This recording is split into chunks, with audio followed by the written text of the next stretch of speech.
یہ ضروری ہے، میرا ایک اور پیغام بھی سن لیجیے گا، یہ ضروری ہے کہ اپنی نسلوں کو فقیر اور غریب اور منگتا چھوڑ کے نہیں جانا. جتنی استطاعت ہو ان کے لیے اتنا جائیداد، پراپرٹی، مال، کوئی رزق کو چھوٹا سا چھوڑ کے جانا ضروری ہے. اپنی نسلوں کو خالی چھوڑ کے نہ جانا. اگر وسائل ہیں، حلال کے راستے ہیں، اگر نہیں ہیں تو کوشش کرتے رہیں. اللہ کا مال اللہ کے ذمہ ہے، اللہ کا نظام اللہ کے ذمہ ہے. یہ آپ اگر اپنے پاس کچھ مال رکھتے ہیں، کچھ جائیداد رکھتے ہیں، سونے جواہرات رکھتے ہیں یا کچھ چیزیں رکھتے ہیں، اگر آپ رزق حلال میں سنبھال کے رکھا ہوا ہے اور سال کے بعد ان کی زکوٰۃ دیتے ہیں اور رکھتے ہیں تو یہ حرام نہیں ہے، اسباب کے موافق ہے اور توکل کے خلاف نہیں ہے. ایسا کرنے سے آپ گناہگار نہیں ہوں گے. ڈھاکہ میں ایک بازار ہے، اس کا نام خانم بازار ہے. خانم رئیس اعظم تھا، رئیس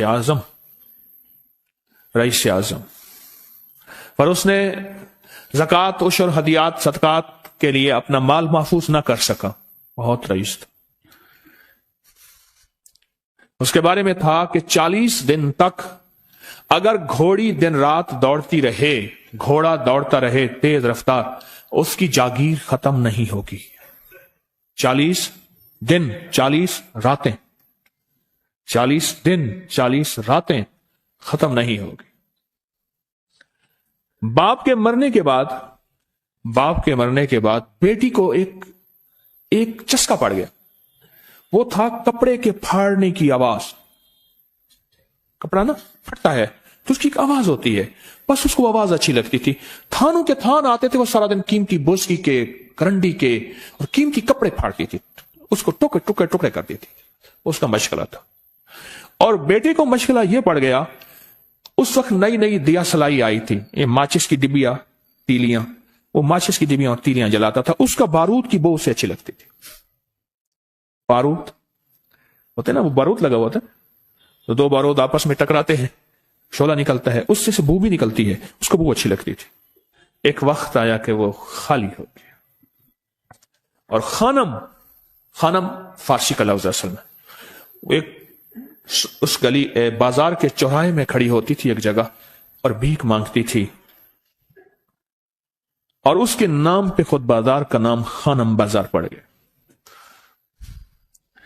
میں جھنگ میں گیا، پرانی بات ہے، ہمارے ایک مخلص ہیں ان کے ہاں، ایک چوک میں کھڑا تھا تو وہ چوک سے ان کی گاڑی لینے آئی کہ آگے راستہ سمجھ نہیں آ رہا تھا. تو مجھے کہنے لگے آپ میری گاڑی میں بیٹھ جائیں. میں ان کی گاڑی میں بیٹھ گیا. مجھ سے کہنے لگے یہ جو چوک ہے نا، فلاں فلاں، میں نام نہیں لیتا، فلاں فلاں، اس کی اتنی جاگیر تھی کہ 3 دن 3 راتیں گھوڑی دوڑتی رہتی تھی، ختم نہیں ہوتی تھی. اور پھر ان کی نسلوں میں کوئی ایسا آیا اور خود اس کو کوئی ایسی چیز پڑ گئی کہ ایک وقت تھا اسی چوک پہ کھڑے ہو کے بھیک مانگتا تھا. اور ایک دفعہ سخت سردی تھی، بھیک مانگ رہا تھا، سردی میں ٹھٹر گیا اور ٹھٹر کے تو میں چھپ گئے جیسے آج کل سردی ہے. رات کو وہیں مر کے پڑا تھا. صبح اٹھایا، کچھ لوگوں نے چندہ کر کے کفن دے کے دفن کر دیا. میرے حضور کا فرمان ہے اپنے مالوں کو زکوٰۃ کے ذریعے محفوظ کرو، محفوظ کر لو. اگر محفوظ نہ کیا، نسلوں میں فقر اور فاقے، غربت، تنگ دستیاں، فقیری اور منگتا ہونا نسلوں کو دیکھے جائیں گے. پھر نسلیں کہیں گی پدرم سلطان بت، ہمارا باپ، ہمارا دادا بادشاہ تھا، جاگیردار تھا، مالدار تھا. ہمارے بڑے بتاتے ہیں زندگی بھر کے لیے فقر و فاقہ، غربت اور تنگ دستی سے بچے رہیں گے. غیب سے اللہ کا نظام ایسا چلے گا. اللہ سارے بھوکے ہوں گے، سارے پیاسے ہوں گے، سارے فقیر ہوں گے، سارے منگتے ہوں گے. اللہ تجھے کھلائے گا بھی صحیح، پلائے گا بھی صحیح، سلائے گا بھی صحیح. عزت کے تکیے، عزت کے لقمے، عزت کے جام. مالک بن دینار رحمت اللہ علیہ کے پاس ایک بندہ ہدیہ لے کے آیا. اللہ کے ولی تھے. حضرت ہدیہ قبول فرمائے.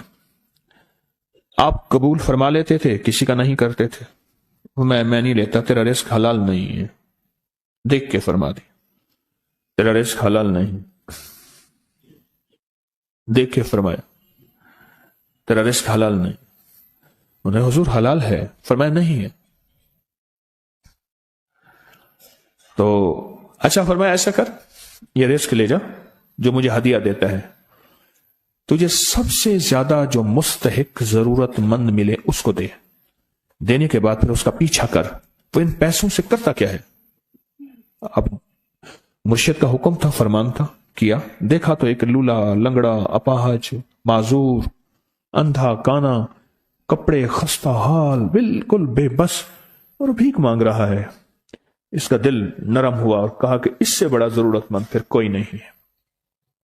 اس کو جا کے مال دیا، پیچھا کیا، چلتے چلتے چلتے اس نے جا کے آگے گیا تو نہ وہ لولا تھا، نہ وہ لنگڑا تھا، نہ وہ کندھا تھا، کانا تھا، نہ وہ اندھا تھا، کچھ بھی نہیں تھا، بالکل ٹھیک ٹھاک ہو گیا، اور یہ حیرت سے دیکھ رہا ہے۔ کرتے کرتے جا کے اس نے ان پیسوں سے حرام کام کیا، خاموشی سے آ گئے، آپ کا فرمان ٹھیک ہے، میں اب یہ میرے پیسے لے، یہ جا کے کسی ایسے بندے کو دے جو تجھے سب سے زیادہ مالدار نظر آتا ہو، خوشحال نظر آتا ہو، بہترین نظر آتا ہو۔ اب پیسے لے لیے، اب دیکھا تو ایک صاحب ہے، بڑے قیمتی گھوڑے پہ، لاجواب پوشاک ہے، اور بہت اچھی حالت ہے ان کی، بہت اچھی حالت۔ سوچا کہ حضرت نے فرمایا تھا کہ سب سے زیادہ خوشحال کو دینا ہے، اس کو جا کے پیسے دیے، اس نے لے لیے، اب اس کا پیچھا کیا، وہ ایسی دکان پہ گیا جہاں سے راشن لیا جاتا ہے، اس نے تھوڑا تھوڑا راشن لیا، حیران ہو گئے، اتنا مالدار آدمی ہے، ایسے راشن لے رہا ہے جیسے کوئی بندہ روز کی آئے روز کی کھائے، اتنا ضرورت مند۔ اس کا پیچھا کیا، ایک پرانی حویلی تھی، ایک پرانا محل نما ایک گھر تھا، ٹوٹا پھوٹا، اس کا جا کے دروازہ کھٹکھٹایا، ابھی اندر جانے ہی لگا تھا تو اس نے لگام پکڑ لی، اس نے دیکھا تو ہے تو وہی جس نے آج میری مدد کی ہے، کہا تجھے اللہ کا واسطہ ہے، اب مجھے اپنے حالات بتا دے۔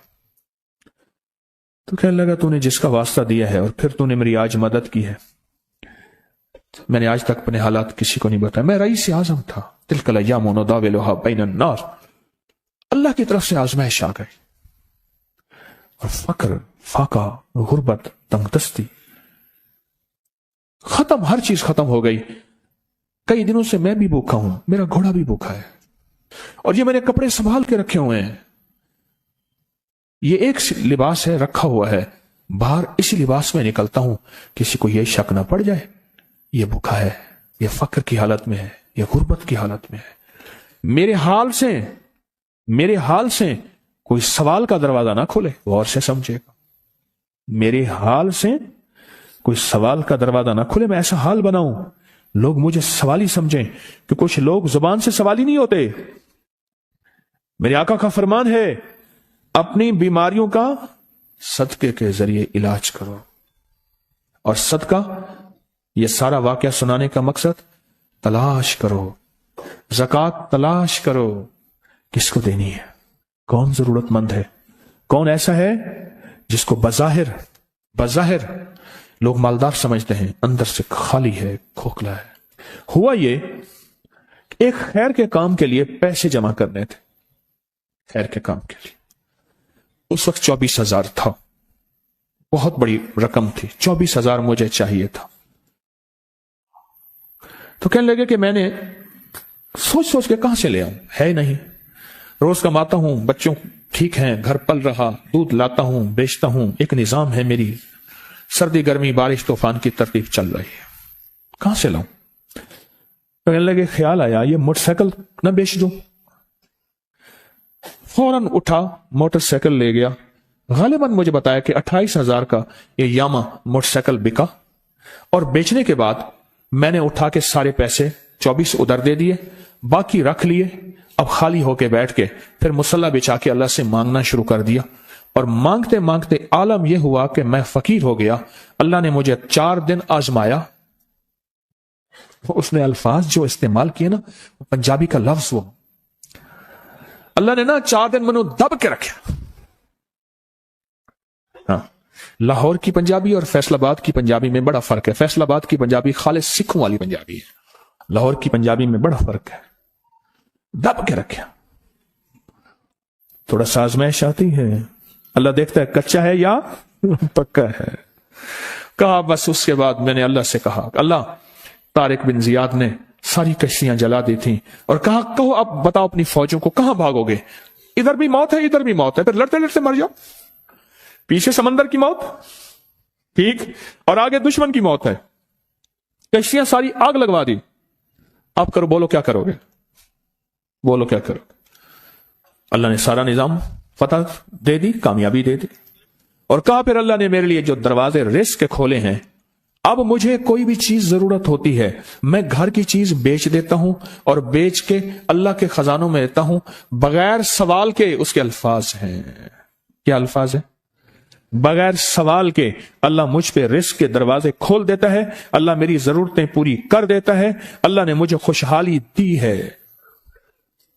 اور مجھے کہنے لگے سارے گر مجھے حاجی صاحب نے بتائے تھے، اللہ سے لینے کے سارے گر یہ مجھے حاجی صاحب نے بتائے تھے. تو آپ کو ایک لفظ کہہ رہا ہوں، جس کو بھی دیکھیں گے کہ اس کی نسل در نسل نسل در نسل رزق کے دروازے ہیں تو وہ کھلیں گے صرف دینے کے نام پہ، سوال کے دروازے کھولنے کے نام پہ، سوال کے دروازے کھولنے کے نام پہ کبھی نہیں کھلیں گے. ورنہ رزق آج کل کے ماڈرن جوئے میں چلا جائے گا. آج کل کے ماڈرن جوئے آئے ہوئے ہیں. اپنے رزق کو میرے آقا کا فرمان ہے اور بیماریوں کا علاج صدقوں سے کریں. اور صدقے سے مراد صرف بکرا نہیں، صدقے سے مراد صرف سریاں نہیں، صدقے سے مراد کالے مونگ نہیں، صدقے سے مراد تیل سوئیاں نہیں، صدقے سے مراد یہ میں مختلف آپ کو تک انداز بتا رہا ہوں. یہاں ایل او ایس ہے لاہور کے ساتھ، یہ پہلے نہیں بنا تھا، نالا تھا، نالے کے ادھر ایک سمن آباد کی طرف سڑک جا رہی ہے، پرانی بات ہے. وہاں کچھ بندے نے کتابیں لگائی ہوئی تھی، میں کتابیں دیکھ کے تو آ گیا. پھر دل میں آیا کہ یہ ضرورت مند ہے. ہمارے ایک مخلص ہیں ہمارے دوست فیصل شمسی، میں نے ان کو بڑا نوٹ دیے، میں نے کہا جا کے نا اس کو کس طرح رکھ کے پھر چلا جاتا ہوں کیونکہ مجھے لگتا ہے وہ خوددار آدمی نہیں لے گا. اور انہوں نے ایسا کیا. سوچیں کہ میرے مال اللہ نے دیا ہے، کیا میں اپنے مال کا صدقہ اگر نکال رہا ہوں تو وہ دے کہاں رہا ہوں؟ ضرورت مند کیا میں تلاش کر رہا ہوں؟ اور میں ضرورت مندوں میں سب سے پہلے وَبِذِي الْقُرْبَى وَالْيَتَامَى وَالْمَسَاكِينَ وَابْنِ السَّبِيلِ، مسافر پردیسی چوتھے، پھر مسکین ہے، پردیسی ہے، مسافر ہے، یتیم ہے. ضرورت ہے اس چیز کی، اس کی ضرورت ہے. کیونکہ یہاں جتنے مانگنے والے ہیں ان کے بارے میں صرف ایک لفظ کہوں گا، یہ لفظ آپ پکا رکھ لیں، یہ سب خواہشات کے مانگنے والے ہیں، ضروریات والے نہیں ہیں. خواہشات، اتنا بڑا بنگلہ، اتنی بڑی سواری، فلاں برانڈ کا موبائل، فلاں چیز فلاں چیز فلاں چیز، یہ خواہشات کی کوئی حد نہیں ہے. یہ لفظ بھی ذہن نشین رکھیے گا، میرے ساتھ بولیں، خواہشات کی، ضروریات کی حد ہے، خواہشات کی حد نہیں ہے.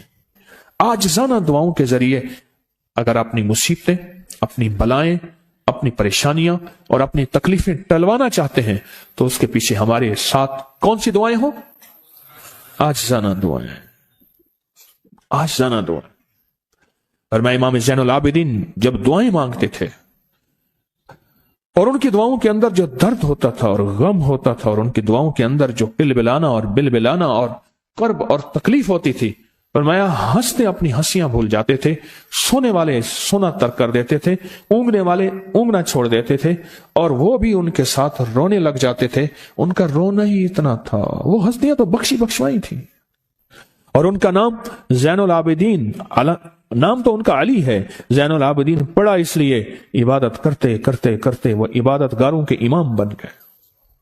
یہ تسبیح خانہ جو آپ کو راستے دے رہا ہے، تسبیح خانہ جو منزلیں دے رہا ہے، یہ راستہ، یہ منزل ساری کی ساری اس لیے ہے کہ اس منزل اور راستے کے پیچھے دعاؤں کی طاقت ہے، دعاؤں کی طاقت ہے. ان دعاؤں اور اعمال کو اپنے ساتھ ایسے سینے سے لگا لیں. ان دعاؤں اور اعمال کے اندر حیرت انگیز دنیا ہے. جب سے تسبیح خانے کے ساتھ نسبت ہے، دعاؤں کی کیا کیا طاقتیں دیکھی، دعاؤں کی کیا کیا تاثیر دیکھی. سنوں گا نہیں، بس صرف دل میں سوچیں، میرے سوالوں کا جواب دل میں دیں. دعاؤں کو کیسے آزمایا. خود ہی تو کہتے ہیں فلاں وظیفہ پڑھا یہ ہوگا، فلاں عمل کی، یہ دعائیں تو ہیں ساری. کیا ہیں؟ ساری میری حدیثیں، میرے آقا کا فرمان دعائیں، سارا قرآن دعائیں، ساری تسبیحاں دعائیں، اور سارے دل سے گڑ گڑانے والے لفظ وہ جسی زبان میں بھی ہوں، جس کلام میں بھی ہوں، وہ سب دعائیں ہیں. اللہ کو یہ مانگنا پسند ہے۔ اللہ کہتا ہے پھر وہ مصیبتیں جو کھجور کے درختوں سے نیچے آ چکی ہوتی ہیں، میں ان کھجوروں کو بھی، ان درختوں کو بھی، ان مصیبتوں کو بھی ٹال دیتا ہوں، اور وہ مصیبتیں جو تیری آنکھیں نے دیکھ چکی ہیں ان کو بھی ٹال دیتا ہوں، اور وہ بلائیں آفات جو زندگی میں تیرے سامنے ہیں ان کو بھی ٹال دیتا ہوں۔ یہ ساری بلائیں اور آفات اور یہ ساری تکلیفیں میں اس وقت ٹال دیتا ہوں جب تیری دعاؤں کی طاقت تیرے سامنے آ کے کھڑی ہوتی ہے، کیونکہ دعاؤں کی ایک طاقت ہے، دعاؤں کی ایک تاثیر ہے، دعاؤں کا ایک حصار ہے، دعاؤں کا ایک کوٹ ہے، اور دعاؤں کا ایک قلعہ ہے، اور دعائیں ایک ڈیفنس وال ہیں، اور دعائیں حفاظت کا نظام ہے، اور دعاؤں سے آفتیں، بلائیں، مصیبتیں، تکلیفیں ایسی